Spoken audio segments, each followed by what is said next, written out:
There's three ways to get to the camera app. The first one is if you lock your phone, there'll be a little camera icon in the bottom right corner. You just click that. You can just open your phone and find the camera app, which is this one. Also, if you do set it to one of your control panel icons, you can like set it to that. I have it here too. It's that icon. Using the camera app is really simple. All you gotta do is press the big white button in the middle to take a photo.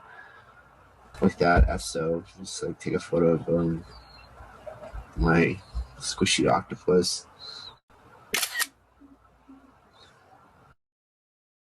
And that's like one of the features that you can do, just taking a regular photo with the camera app.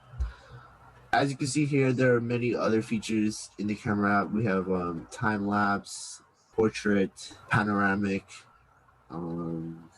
Yeah. For say you wanted to zoom in onto a subject, you would two fingers and spread them apart on your screen to like zoom in to get closer onto the subject.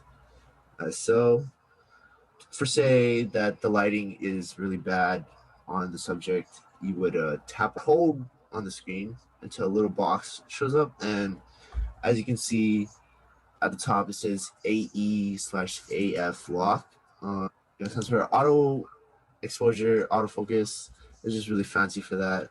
Tap on the right side of the box. You want to move it down for to decrease the brightness, or you want to move it up to increase brightness. Depending on which iOS you're on, at the top there will usually be like HDR, like live photo or flash. I'll explain that in a second. I think I'm on iOS 14, so it's a little more condensed. So starting for the first icon in the top left corner, that's your flash icon. That's one if you want to use your flash or not. If you tap on it, right now I do not have my flash on. As you can see, it has a little crossed out symbol through it. Some of you guys do have this little pull down arrow right here at the top middle.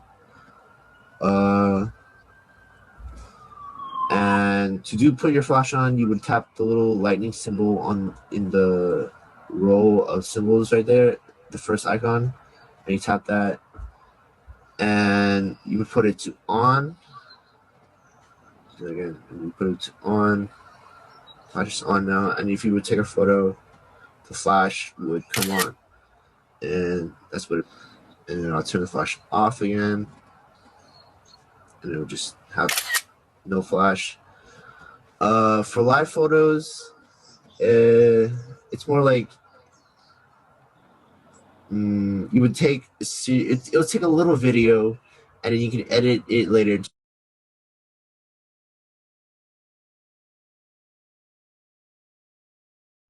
For the middle icon, the 4:3, that's just a ratio of the photo. So like how big the photo will be. So it'll be like 4 inches wide and 3 inches big. You can change that to 16 by 19, so just make it bigger, how big you want the photo to be. I forgot to introduce portrait mode. If you turn your camera sideways, now I'm in portrait mode, so I'm covering more area than I am with landscape. This is landscape mode. So I'm covering more area from portrait mode. And yeah, the fourth icon in the row of icons that you pulled up is the timer. You can set the timer to 3 to 10. Let's just take an example. So if you set it to 3, you would press the white button, and it would start counting down 1, 2, and it'll take a bunch of photos. And you can go sift through that later, see like what's the best photo you can use. Timers are usually for like if you don't have a person to take a photo for you, you can just set up your phone, set the timer, and then click the white button and get ready to take the photo. And the last icon is just filters. I don't think you guys really need to know what that is. It just adds like a little effects to the photo, like it changes the color of it. But that's just basically how to use the camera app.